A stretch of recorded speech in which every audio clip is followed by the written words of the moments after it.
Tu l'as dit, tu es maman. Mm. Et t'en as un petit peu parlé, mais si ton fils annonce dans quelques années qu'il veut se lancer lui aussi dans la magie, ta réaction inquiète, fière, Non, protectrice, pourquoi pas. pourquoi Faut pas? voir. Moi je suis ouverte à tout, hein. S'il veut être, je sais pas, graphiste, très bien. S'il veut être... Il fait ce qu'il veut, ce qu'il faut, c'est qu'il... J'essaierai, tu vois, je sais pas comment j'arriverai avec son père à lui inculquer ça, qu'il soit heureux dans ce qu'il va choisir. Qu'il soit heureux tous les matins de se lever, de se dire ah, je vais travailler. Bon, sans pour autant non plus sauter en l'air, dire à 8h du matin génial, je me lève.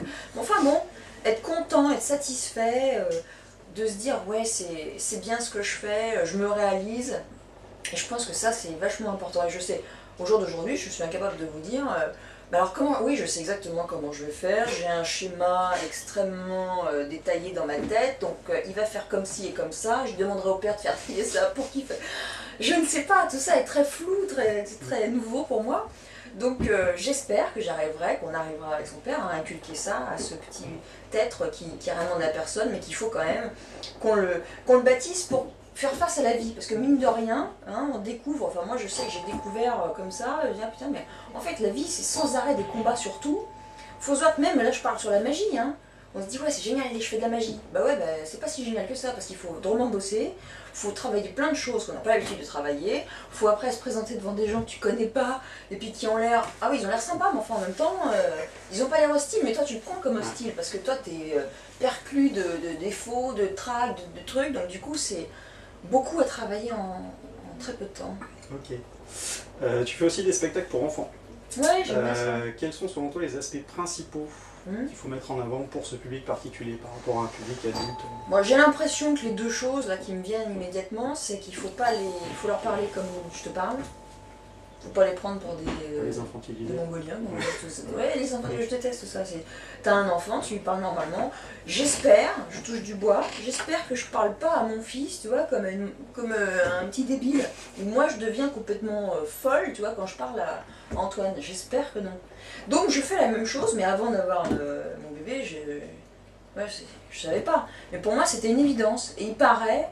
Mais c'est vrai que je le vois, hein, les enfants, quand il y a des enfants qui sont autour, et ben il y a un truc qui se passe entre les enfants et moi. C'est pas que j'adore les enfants et que je suis là, ouais, viens faire un câlin, tu vois, c'est...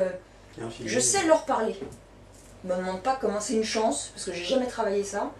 Mais ouais, donc je pense que c'est pas les infantiliser, leur parler normalement, et puis faire des tours quand même adaptés, genre cartes Pokémon, des bonbons, machin, pas faire forcément un bonto, tu vois, forcément avec 2 cartes rouges, une carte noire, oui, tu fais ça avec 2 Pokémon et un Disney, tu vois, enfin, il y a des moyens, je pense à ça comme ça, mais il y a plein de choses à adapter. J'ai l'impression que c'est les deux trucs principaux, enfin pour moi encore une fois, hein, maintenant après, c'est différent pour chacun, mais moi c'est comme ça que je vois le truc. Hein. D'accord. Sur le travail magique en particulier, Ouais. est-ce que le travail en duo avec ton père est plus simple ou plus compliqué qu'avec un partenaire standard? Ah oui, plus simple. Ouais, plus simple. Alors pour différentes raisons, prenons des exemples. De toute façon, Gaëtan, il le sait. Gaëtan est quelqu'un de formidable, c'est un génie. Je veux dire, c'est un de mes 2 tontons magiques, l'autre étant Coctienne Tran. Bon, aucun problème là-dessus. Le problème de Gaëtan, il le sait, c'est que c'est quelqu'un qui travaille dans l'urgence. Moi, je suis totalement l'inverse, donc c'est quand même très difficile. Donc du coup, de construire un spectacle en duo, quand tu as 2 entités qui sont quand même qui fonctionnent à l'opposé. On a réussi quand même à s'entendre, à se téléphoner, à s'y mêler très rarement et à se voir suffisamment pour faire un spectacle en duo qui, je pense, a plu et qui était plutôt pas mal, merci. Mais c'est vrai que par exemple, donc là pour reprendre l'exemple de mon père, bah attends, formidable, on est disponible. Si on ne l'est pas au même moment, on l'est, on le devient, ok très bien, parce qu'on a quand même nos trucs à faire chacun de notre côté.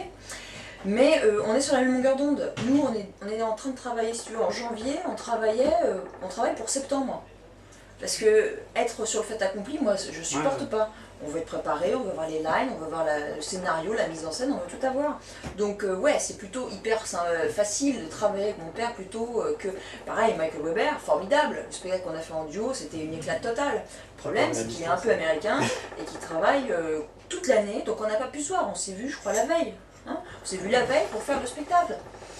Donc on a emailé, parce que là on chattait par email, mais c'est pas facile. Donc du coup, tu vois, il y a des contingences, même, tu vois, basiques, qui n'en sont plus à bout d'un moment. qui du coup arrête vachement les choses. Donc ouais, mon père c'est super parce je crois qu'on est vraiment sur la même longueur d'onde, autrement on ferait pas tant de choses ensemble. Et puis on travaille de la même façon. Ouais. Dominique signe également la mise en scène de tes spectacles. Oh. Qui a le dernier mot en cas de divergence d'opinion? Est-ce que c'est arrivé déjà? Une divergence d'opinion? Bah bien sûr que c'est arrivé, on est des êtres humains quand même. Est-ce qu'il y en a un qui t'a mis le poing sur la table et... Non, en fait, c'est ce que je te disais tout à l'heure, en fait je crois que j'y ai répondu, c'est ok d'accord, alors toi t'es comme ci et toi t'as un avis contraire. Ok, alors maintenant voyons, qu'est-ce qui est mieux pour le show? Qu'est-ce qui est mieux pour le spectacle? Pour toi, techniquement, le spectacle, le public, etc. Et puis on tranche dans cette position-là, c'est tout. Ça se fait assez simplement. Après on essaye, maintenant on peut pas, on essaye autant que faire se peut, mais je crois qu'on y arrive plutôt bien. C'est pour ça que notre duo, il marche si bien et que ça dure autant aussi. C'est qu'on essaye de pas mettre trop notre ego dedans, c'est pour le bien du tour, ou du spectacle, etc.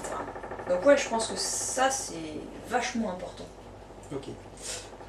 Tes 2 spectacles en solo ont un point commun, d'après moi, c'est que ça bouge beaucoup. Ça bouge beaucoup. Ouais, c'est-à-dire musique, occupation de l'espace, tu es tour à tour derrière la table, devant, sur les côtés, ça rentre un peu dans tous les sens. Est-ce que c'était voulu au moment de l'écriture pour trancher un peu avec les spectacles de Dominique? J'adore Dominique. Non, mais c'est pas le problème. Qui sont centrés sur la table où il y a un peu moins de mouvement. Est-ce que dès le moment de l'écriture, c'est pensé en disant je vais surgir à gauche, à droite Affirmatif, pour occuper? À 100%. Parce que quand on a écrit les spectacles, je lui dis je lui dis parce que en fait je l'ai pollué, bon sur le table, parce que papa il faut pas, il essaie puis il vous le dira, c'est close-up. Voilà, et même s'il a fait plein de pièces, plein de choses, mais petit à petit, en travaillant ensemble, on a fait des trucs de salon quand même. Pour arriver à des trucs de scène, donc quand même la folie, tu vois. Mais ça, c'est plutôt un truc entre nous, tu vois.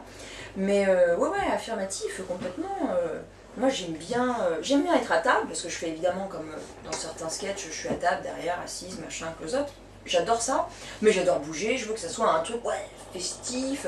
Non pas que quand c'est intimiste, c'est pas festif, ça pète, ça rase, mais c'est autre chose. Moi, j'aime bien, voilà. Ouais, c'était écrit. Okay. C'était voulu. Autre point commun dans tes spectacles, musique et vidéo sont omniprésents. Est-ce que tu penses que l'ajout de technologie dans les tours, c'est la prochaine étape pour la magie? Introduire des ordinateurs, introduire j'ai vu Beretta qui fait... Ouais, je trouve ça vachement. De toute façon, plus tu fais de la magie avec ce que t'as, tu fais un tour avec l'iPad, génial. Plus t'es dans l'air du temps, plus tu rebondis, et moins t'es un vieux ringard avec ton chapeau poussiéreux, avec un... Ah non, mais moi je garde mon... comment ça s'appelait? Le truc avant l'iPhone que j'avais là. Tokiwoki. Non, Tokiwoki, c'est ça. Tu sais, c'était le Palm. Ah oui. Tu dis, ok, ouais, non, mais moi je fais un tour génial, mais c'est avec le Palm. Le Palm aujourd'hui, mais plus personne n'a entendu parler. Toi, tu sais, parce que t'aimais l'informatique, machin, mais enfin, c'est fini. Donc, si tu veux pas être ringard, tu vois, tu connais pas, ça m'étonne pas. Avant le iPhone, j'avais quoi? Il y avait le Psion, il y avait le Palm. Si tu fais un tour avec un Psion ou un Palm, mais tu fais vieux ringard pourri, quoi. T'es pas crédible. Donc ouais, bien sûr, les technologies amenées, il faut amener. Ok. Tu es friande toi-même de nouvelles technologies, genre ordinateur, tout ça? Quand Cyril m'a montré, je lui ai dit, c'est quoi ton truc? iPad, c'est les yeux pas. Ils sortent de leur orbite, tu dis ouais, bien sûr, c'est des jouets, tu te dis, il y a des trucs à faire. Et puis oui, non, bien sûr, ouais. Ok. Un petit mot sur Internet et magie, à ton avis. Est-ce que ça a permis de démocratiser la magie? Est-ce que c'est un danger? Est-ce que c'est une évolution logique? Tu sais... Est-ce qu'il y a des risques? Oui, enfin c'est... Moi j'ai l'impression que c'est pour tout pareil, c'est comme si tu me disais « dis-moi, est-ce que c'est pas un problème qu'il y ait autant de boutiques de magie ?» Bah oui et non. Après, t'as vu le nombre de DVD qu'il y a? Enfin c'est hallucinant. Donc maintenant, est-ce que c'est un problème? Bah non. Ça peut l'être, parce qu'il y a trop de choses, après les gens ne travaillent pas leur propre magie, ça ouais. Internet, pareil, formidable, tu tapes n'importe quoi, t'as tout. Bah formidable, maintenant, qu'est-ce que tu as envie de taper sur ton ordinateur pour travailler, pour t'inspirer? Bah voilà, encore faut-il que tu tapes les bons mots. Parce que tu peux taper n'importe quoi et passer ta vie à juste taper des trucs et puis à regarder, puis stérilement, on va dire. Ou alors, tu essayes de refaire des recherches constructives pour construire ta magie, tes personnalités, etc. Donc c'est tout, pour tout pareil, bon, moi j'ai l'impression. Pareil, je te dis, l'équitation, donc c'était pas un de tes sujets, mais je t'en parle. J'ai arrêté l'équitation pour une raison, deux. Première raison, c'est que je fais le choix de devenir magicienne, alors si je fais ce choix, je vais jusqu'au bout. Parce que si je fais de l'équitation en même temps, je peux tomber, c'est ou Christopher Reeves, et c'est l'exemple bien sûr extrême, je suis d'accord avec vous, mais moi n'empêche que j'ai grandi avec ça. Ça c'est mon époque quand même, Christopher Reeves, et là tu te dis, c'est cher payé quand même.